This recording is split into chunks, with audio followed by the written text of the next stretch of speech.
여러분 새벽기도 나오신 거 환영합니다. 예. 시골에 와서 이렇게 또 새벽기도를 아침에 맞으니까 느낌이 참 또 새롭네요. 예. 정말 아침에 기분이 참 좋습니다.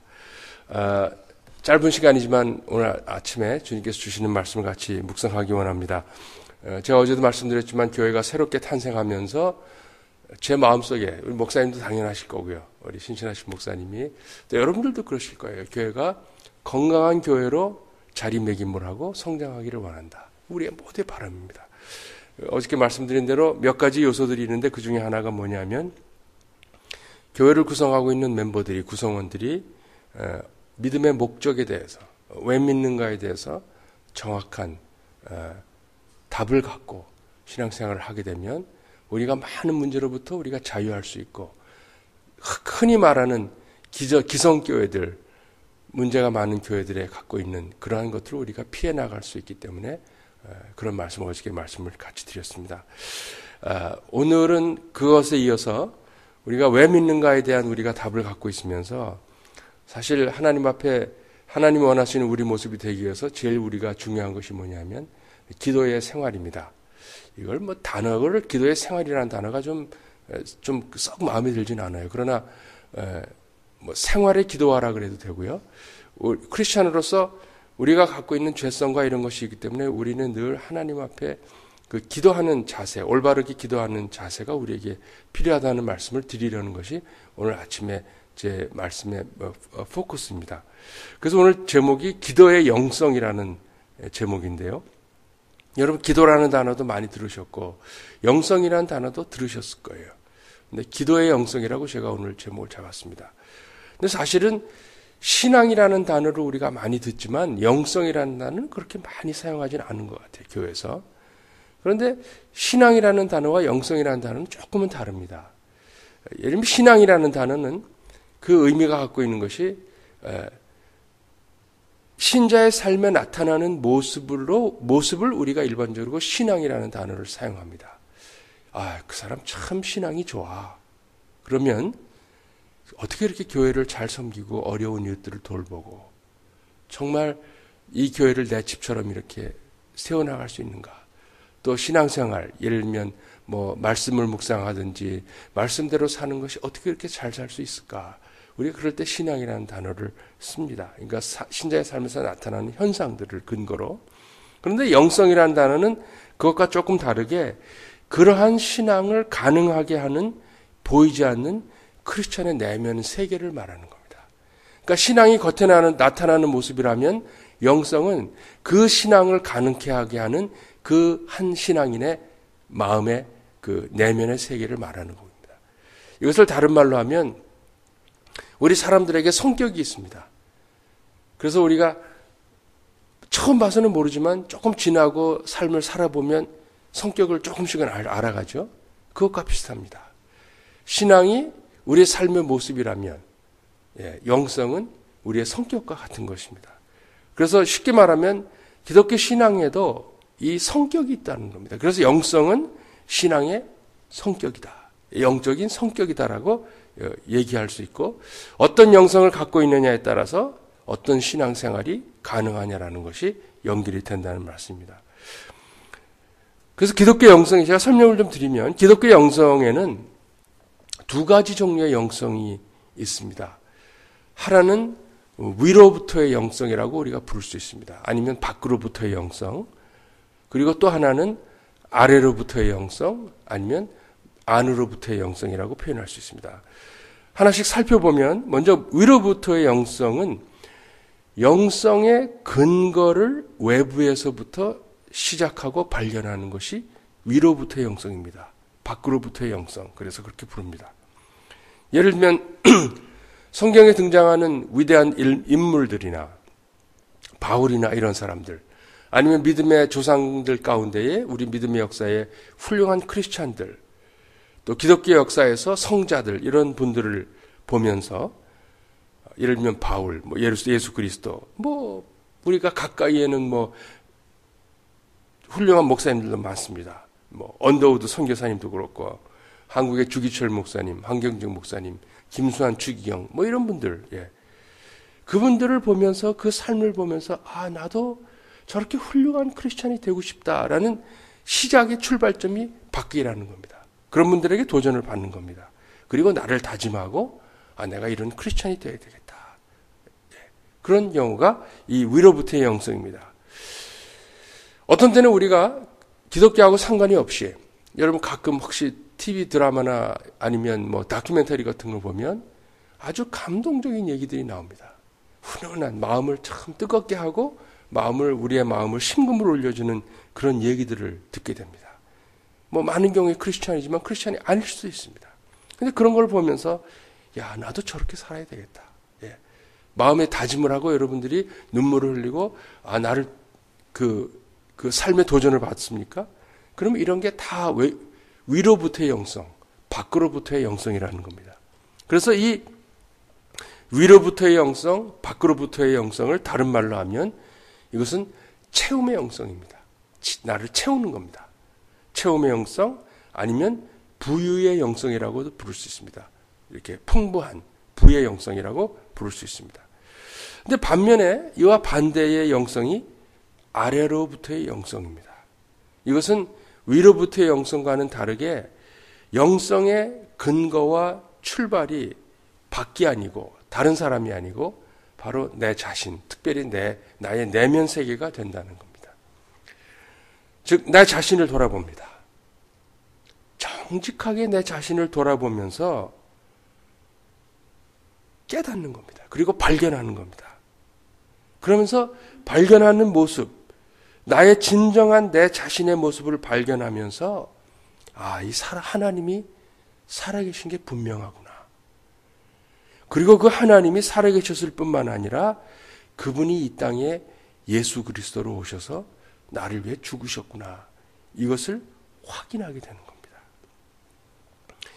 이것은 무슨 위대한 위인들의 전기를 보거나 성경을 보면서 도전받는 게 아닙니다. 내 자신. 그러니까 성경에 대한 지식이 많이 없어도 됩니다. 내 자신을 돌아보면서 자기 성찰이 되니까 그거를 통해서 하나님 분명히 계시고 예수님이 나를 위해서 죽으셨구나. 죽으실 수밖에 없구나라는 것을 인정하는 겁니다. 그래서 이런 영성을 아래로부터의 영성, 안으로부터의 영성이라고 부르기도 하지만 때로는 이것을 비움의 영성이라고 얘기할 수 있습니다. 아니면 좀 더 진한 단어를 쓰면은 저는 가난의 영성이라고 부를 수 있겠습니다. 아까 위로부터의 영성이 부의 영성이라면 이건 가난해지는 영성이에요. 내가 가난해져야 돼요. 내가 부에서는 도저히 발견할 수 없는 영성이 바로 안으로부터의 영성입니다. 이거는 내 마음이 가난해질 때만 가능하다는 겁니다. 근데 사실 신앙생활을 하다 보면요, 우리가 채움의 영성을 강조할 때가 아주 많습니다. 왜냐하면 채움의 영성을 우리가 추구하다 보면요, 거기에는 성취감이 있죠. 뭘 많이 한 것 같잖아요. 실제로 하기도 하고 보람도 느끼고 거기에 어떤 의미도 가질 수 있고, 특별히 크리스천 경우는 그렇습니다. 그래서 채움의 영성을 강조하게 됩니다. 또 특별히 우리가 교회에서 흔히 사용하는 단어들 보십시오. 여러분들 우리가 무심코 사용하는 단어지만요, 교회에서 많이 사용하는 단어를 보면 성령 충만, 은혜 충만, 이런 단어들이 다 채움의 영성을 강조하는 겁니다. 그리고 여러분 우리가 기도를 한번 여러분들이 기도하는 거를 어떤 기도하는지 잘 모르시죠. 근데 기도하는 거를 사실 녹음기를 틀어놓고 그거를 나중에 들어보면요, 깜짝 놀랍니다. 90% 이상이요, 다 달라는 기도입니다. 이것도 주시고 저것도 주시고 다 나를 채우는 겁니다. 거기에 정말 기도하면서 나를 돌아보고 그 기도의 내용 가운데 나의 어떤 내면에 있는 죄성과 나의 어떤 살아왔던 모습들에 대해서 내가 그것을 깊이 회개하고 하나님 용서해 주시니 감사합니다. 나를 다시 드리니 하나님께서 받아주십시오. 이런 기도의 내용은 그닥 많지 않습니다. 이게 현실입니다. 아니면 어디 선교를 간다든지 단기 선교 이러면 많이 가죠. 교회 봉사를 한다든지 이런 것들이 다 체험과 관련된 것들입니다. 우리 목회를 하다 보면요. 저도 목회를 할 때 지금도 저도 총회에서 일하는 것도 목회긴 하지만은 목회 상황이 다르고 목회 대상이 다른 것뿐이지 목회를 하다 보면 이것이 깊은 유혹, 심한 유혹으로 우리에게 다가옵니다. 목사님뿐만은 그런 게 아니고 장로님들 앞으로 사역하시고 그러면요. 이 체험의 영성, 위로부터의 영성을 추구하려는 것이 유혹으로 다가올 때가 많이 있어요. 그런데 성경을 깊이 읽어보면요. 체험 못지않게 중요한 것이 있는데 그것이 바로 비움의 영성이라는 겁니다. 부의 영성 못지않게 중요한 것이 있는데 가난의 영성이라는 겁니다. 그래서 제가 오늘 드린 말씀의 포인트는 이 가난의 영성이 우리 크리스찬들에게 특별히 우리 새로 태어나는 이 교회 장로님들과 집사님들과 권사님들과 교우들에게 있기를 간절히 바라는 겁니다. 단순히 하나님 이것도 주시고 저것도 주시고 그래 갖고는요. 우리가 온전한 크리스찬이 되기가 어렵다라는 것입니다. 마태복음 12장 43절 이하에 보면 예수님이 주신 비유가 많은 비유를 주셨는데 거기에 보면 그 많은 비유 중에 하나가 뭐냐면 더러운 귀신 들린 자의 비유입니다. 비유예요. 예수님이 이렇습니다. 내용이. 누구에게 더러운 귀신이 있었습니다. 근데 이 귀신이 그 더러운 사람에게부터 쫓겨납니다. 예.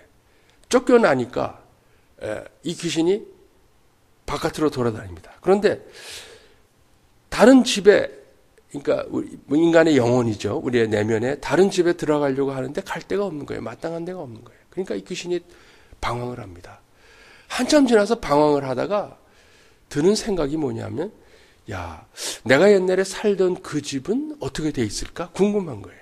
그래갖고 이 귀신이 다시 자기가 옛날에 살았던 그 집으로 돌아와 봅니다. 그러니까 돌아보니까 옛날보다 더 훨씬 더 깨끗하게 청소가 되어 있고 소재가 되어 있어서 이 귀신이 놀래갖고 다시 나가가지고 자기보다 더 악한 귀신을 7명을 데리고 들어와서 그 집에 거하였다라는 예수님이 주시는 말세의 징조를 말씀하시면서 그 끝자락에 잠깐 주시는 말씀입니다. 비유입니다.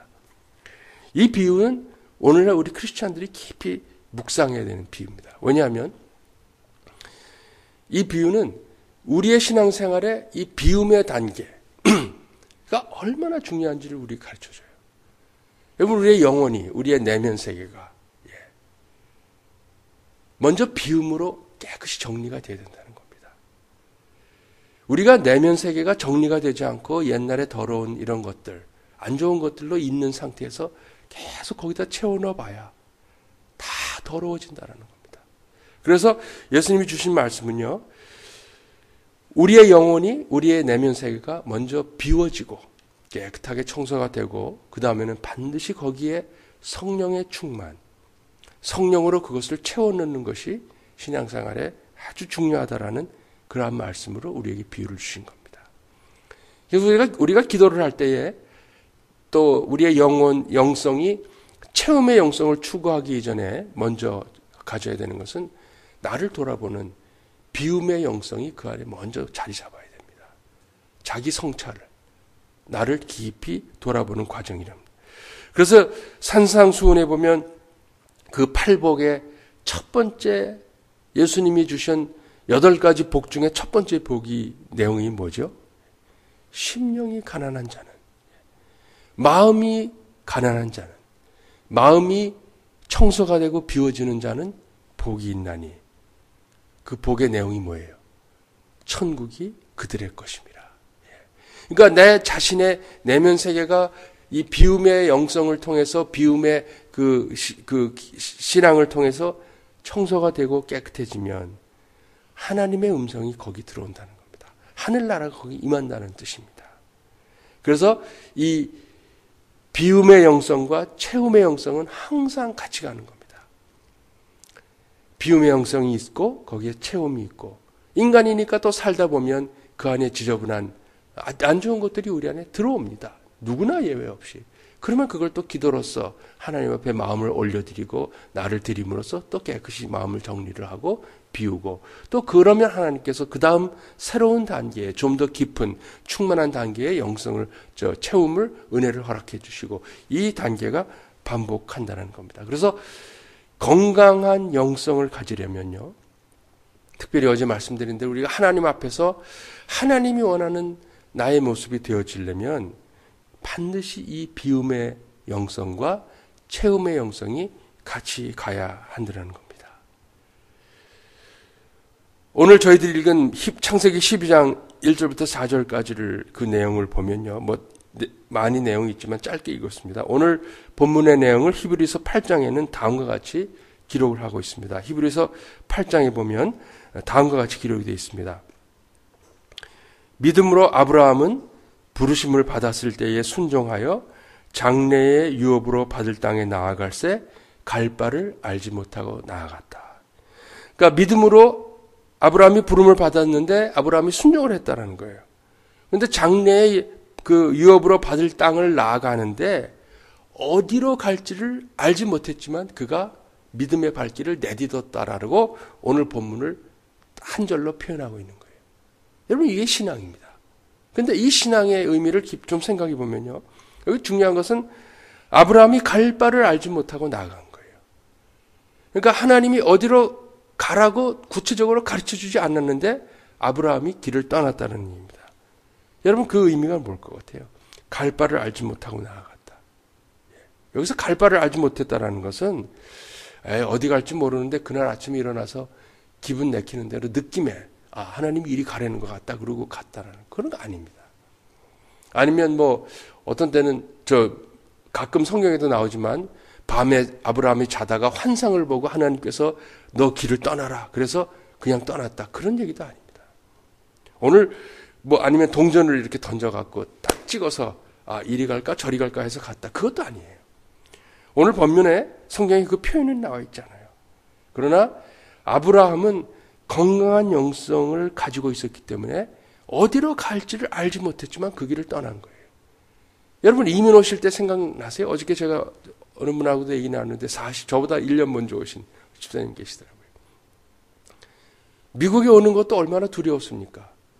미국에 분명히 연고자가 있고 형제나 누가 있어서 모르는 곳이지만 그래도 어딘지 알고 나를 맞아줄 사람이 있어서 우리는 오면서도 두려웠는데요.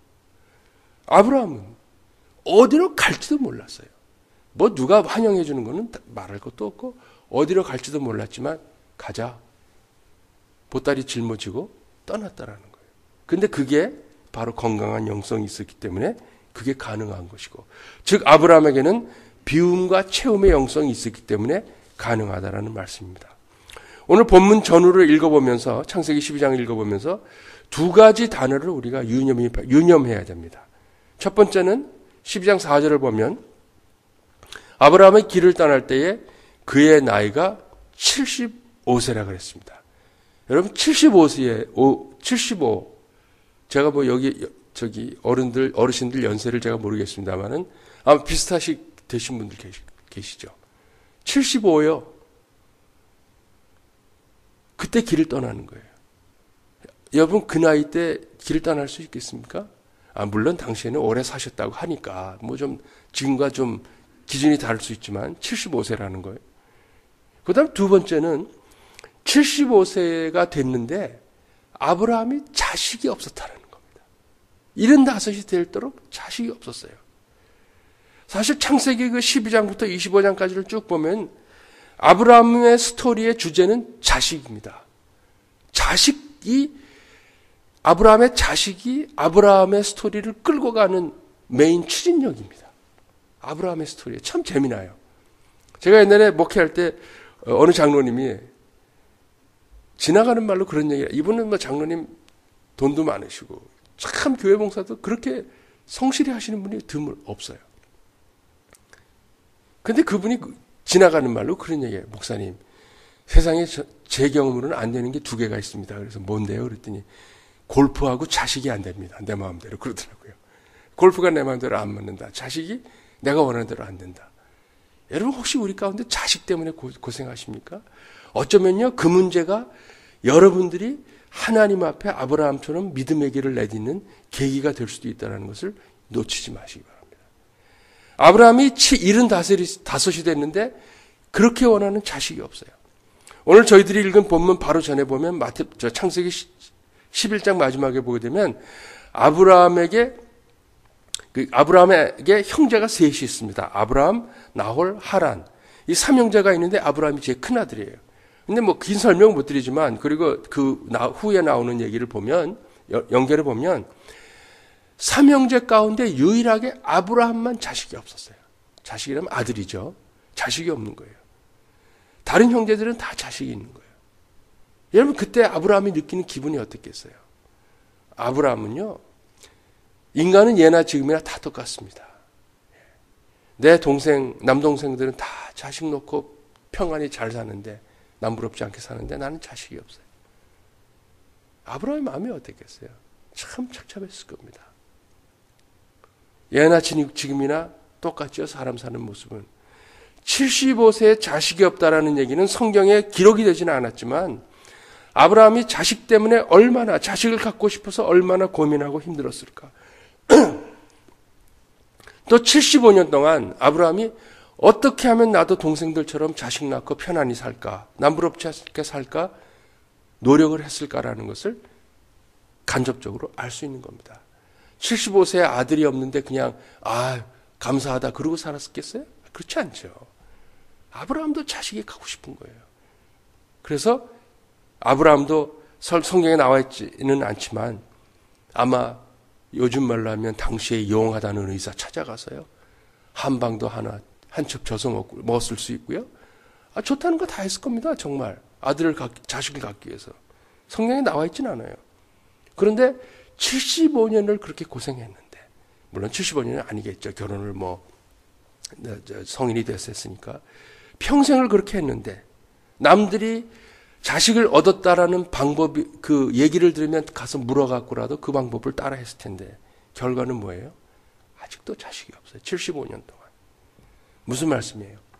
이 얘기는요, 아브라함이나 우리나 다 똑같다는 얘기고요. 그래서 성경에 있잖아요. 성정이 다 똑같은 사람이나, 그런 얘기가 나오지 않습니까?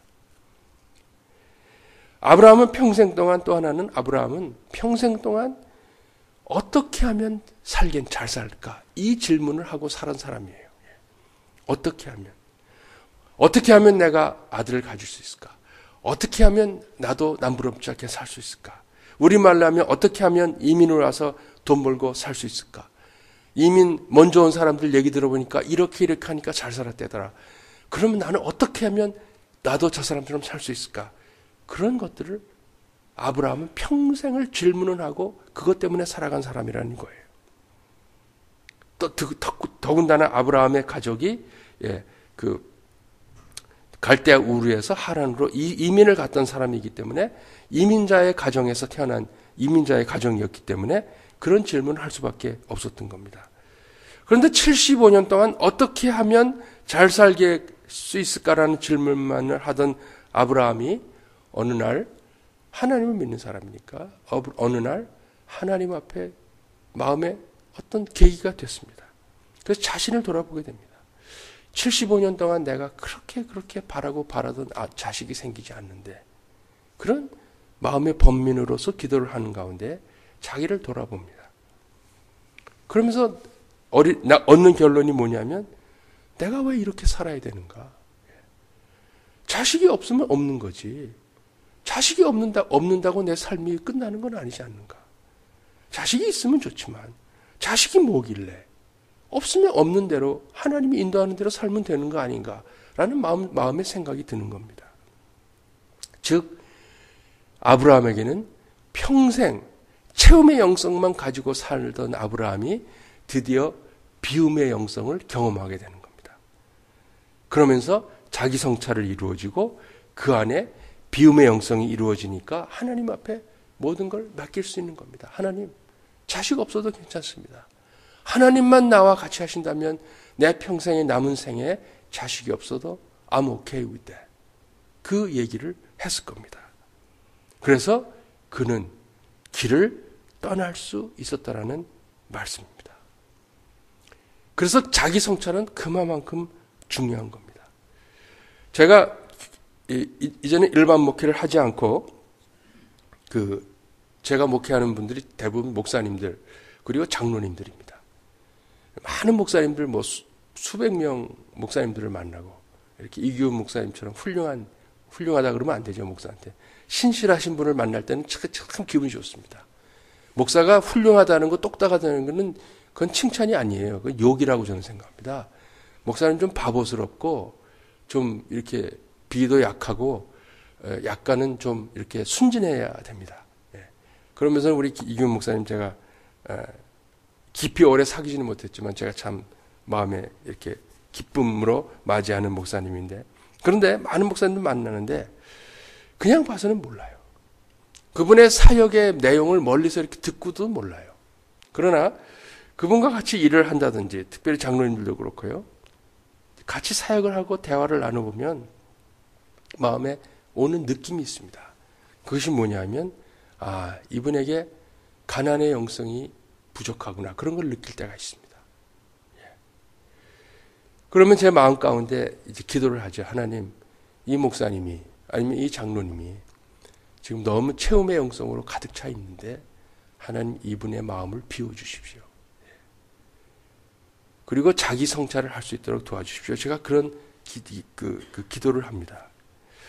왜냐하면 가난의 영성은 크리스찬의 삶을 양으로 그리고 어떤 힘으로 겉으로 보이는 외형적인 것으로 크리스찬의 삶과 목회를 하는 게 아니고, 가난의 영성은 크리스찬의 삶을 그 의미와 하나님의 기준으로 살아가기 때문에 그렇습니다. 그래서 가난한 영성을 갖춘 분들하고 같이 있으면 참 기분이 좋고 평안해요. 그래서 저는 여러분들에게 교회가 새롭게 시작되면서 이 비움의 영성도 체험의 영성도 중요하지만 비움의 영성, 늘 나를 돌아보는 그런 비움의 영성에 훈련을 하실 수 있기를 제가 간절히 간구합니다. 그렇게 될 때에 하나님이 나에게 원하시는 것이 무엇인지를 볼 수 있고 들을 수가 있습니다. 우리가 체험의 영성 이것만 강조하셨냐, 그것만 추구하면 우리는 하나님의 음성을 들을 수가 없습니다. 하나님이 오늘 이 시간에 나에게 무엇을 원하시는지조차도 잘 보이지 않습니다. 그러나 진정으로 자기 성찰을 하면서 하나님 앞에 나아가고 늘 비움의 훈련을 하고 하나님 앞에 그렇게 하면 하나님의 음성과 하나님이 원하시는 것을 볼 수 있습니다. 오늘 저희들이 읽은 본문 두 번째는 사도행전 1장 21절부터 26절인데 간단히 말씀을 드리겠습니다. 그 배경이 뭐냐면 예수님이 죽으시고 부활하시고 우리와 50일 같이 계시다가 승천하셨습니다. 예수님이 죽으시니까 제자들이 놀랬죠. 진짜 가셨네? 벙 쪄 있었는데 3일 만에 부활하셔서 같이 있었어요. 얼마나 좋았겠어요? 당시 한번 들어가 보면요, 아마 그랬을 거예요. 제자들이 예수님 이렇게 평생 갑시다. 우리 죽을 때까지 같이 갑시다. 그랬을 거예요. 그러나 예수님은 하나님의 뜻에 의해서 하늘나라에 올라가셨어요. 사도행전의 배경은 그 직후의 일입니다. 예수님이 올라가신 후에, 승천하신 후에 제자들이 또 한 번 놀랐습니다. 야, 이거 어떡하는가? 그때 제자들이 예수님을 따르던 무리들과 함께 마가의 다락방에서 120명이 모여서 기도를 하는 장면 잘 아시잖아요. 오늘 그 장면입니다. 마가의 다락방에서 기도를 하는 가운데에 베드로가 일어나서 그 무리들에게 이렇게 도전을 하는 얘기가 오늘 저희들이 읽은 본문의 내용입니다. 본문의 내용에 보게 되면 베드로의 제안은 바로 이겁니다. 우리 제자가 12명이었는데 그 중에 한 명 가룟 유다가 예수님을 배반하고 죽었다. 그러니까 그 한 명 자리가 빈 것을 우리가 채워야 된다는 것이 베드로의 제안입니다. 오늘 나오는 내용이에요. 그러면서 21절 이하에 보게 되면 베드로가 제안하는데 어떤 사람이 가룟 유다를 대신할 것인가 라는 것을 제안하면서 자격을 얘기합니다. 그런데 22절에 보게 되면 자격이 이렇게 나옵니다. 21절과 22절에 보면 예수께서 우리 가운데 출입하실 때부터 항상 우리와 함께 다니던 사람 중에 하나를 세우자. 여기 나오죠?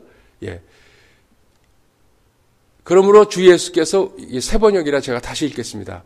그러므로 주 예수께서 우리와 함께 지내시는 동안에 곧 요한이 세례를 주던 때부터 예수께서 우리를 떠나 하늘로 올라가신 날까지 우리와 늘 함께 다니던 사람 가운데 한 사람을 뽑자.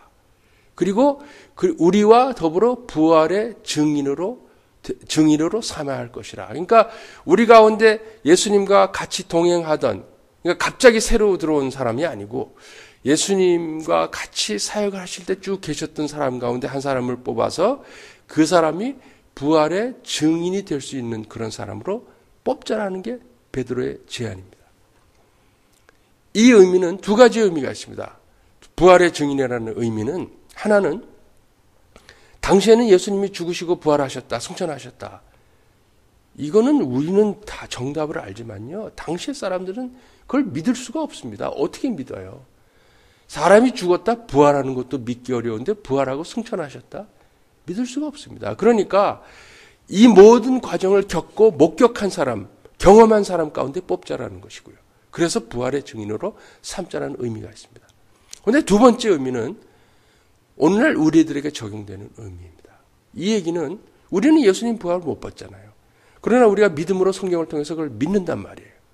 그런데 이 부활의 증인의 의미는 바로 자기 성찰을 할 수 있는 사람이라는 겁니다. 비움의 영성을 가지는 사람, 가난의 영성을 추구하는 사람이라는 뜻입니다. 왜냐하면 나를 깊이 돌아보니까, 아까 말씀드린 대로 나를 깊이 돌아보니까 예수님이 죽으실 수밖에 없구나. 그리고 그 예수님이 죽으시고 부활하셨고 하늘에 올라가셨다라는 것을 내가 인정하고 믿을 수 있다는 겁니다. 그러니까 오늘날 저 본문을 우리에게 적용하면요, 우리 가운데 어떤 사람이 가룟 유다도 우리하고 똑같잖아요. 죄인이잖아요. 가룟 유다를 대신할 수 있을까? 철저하게 자기 성찰을 할 수 있는 사람이라는 겁니다.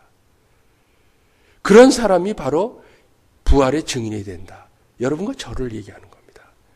그래서 오늘 이 창세기 12장에 나오는 아브라함의 생에서 그가 75년 동안 그저 달라는, 자기 어떻게 하면 내가 생존할 수 있을까? 어떻게 하면 잘 살 수 있을까? 질문만 하던 사람이 자기를 돌아보는 기도를 하면서 그가 믿음의 길을 떠날 수 있었던 것. 하나님이 계신 걸 믿으니까. 아, 가려는구나. 가자. 또 오늘 사도행전 두 번째는 오늘 이 시대의 부활의 증인이 누구인가? 이것은 바로 나를 돌아보면서 외부를 통해서 나의 영성이 형성되는 게 아니고, 내 영적인 신앙의 성격이 형성되는 게 아니고, 나를 돌아보면서, 나를 돌아보니까 예수님이 죽으실 수밖에 없구나라는 것을 확인하고 인정하고 고백하는 그런 사람들이 오늘날 교회의 그 가룟 유다의 대신하는 교회의 제자들이 된다는 겁니다. 오늘 베드로는 바로 그 의미에서 오늘 사도행전이 중요한 이유는요, 사도행전의 이 사건이 교회가 시작되는 사건입니다. 그렇죠? 맞죠? 그래서 사도행전 1장 하반절서부터 2장에 들어가면 이 지구상의 첫 번째 교회가 시작이 되는 거예요. 그런데 교회가 시작될 때 베드로가 강조한 점이 뭐예요? 자기 성찰을 할 줄 아는 사람이 교인이 되어야 된다는 거예요. 이 표현을 뒤집어서 얘기하면요, 부활의 증인. 나를 위해서 예수님이 죽으실 수밖에 없구나. 이 고백을 할 수 있는 사람들이 모여야 그 교회가 제대로 된다는 것이 베드로가 오늘 우리에게 준 교훈입니다. 저는 오늘 아브라함의 이야기, 또 가룟 유다를 대신하는 이야기를 통해서 사람은 다 똑같습니다. 죄인이고요. 삶의 방식도 비슷합니다. 아브라함은 75년 만에 그걸 깨달았습니다. 어렵게 깨달았어요. 근데 오늘은 우리는 이미 해답을 다 얻었어요. 어떻게? 목사님의 가르침과 우리 성경을 묵상하고 이러면서 우리는 배웠어요. 우리는 심령이 가난해져야 됩니다. 저는 우리 헌츠빌 사랑장로교회 성도님들이 하나님이 원하시는 나의 모습을 발견하기 위해서 기도할 때에 그 기도가 주십시오. 마켓 보는 체크리스트 만들어서 달라는 것이 아니고 그런 거 다 내려놓고 새벽에 나와서 기도하면 하나님, 내 자신을 돌아보니 하나님 앞에 정말 내가 죄인입니다. 내 자신, 내 마음 가운데 이런 것들이 있습니다. 그러나 겉으로는 그런 걸 다 숨기고 내가 포장하고 여태까지 신앙생활을 했습니다. 근데 주님이 뭘 주실까 그것만 기다리고 생활했습니다. 그런 고백을 진정으로 하면서 하나님 앞에 이 비움의 기도, 가난의 기도를 드리시는 여러분 되시기를 바랍니다. 그러면 그 안에서 주님께서 세미하게 들려주시는 음성이 있습니다. 그 음성을 듣고 그 음성대로 따라가 보시기 바랍니다. 그러면 여러분의 삶이 복되고, 왜? 하나님이 원하시는 모습이 되어져 가니까 여러분의 삶이 복되고 가정이 건강하고 행복하고 그것으로 인해서 그런 구성원들이 모이는 교회가 건강해집니다.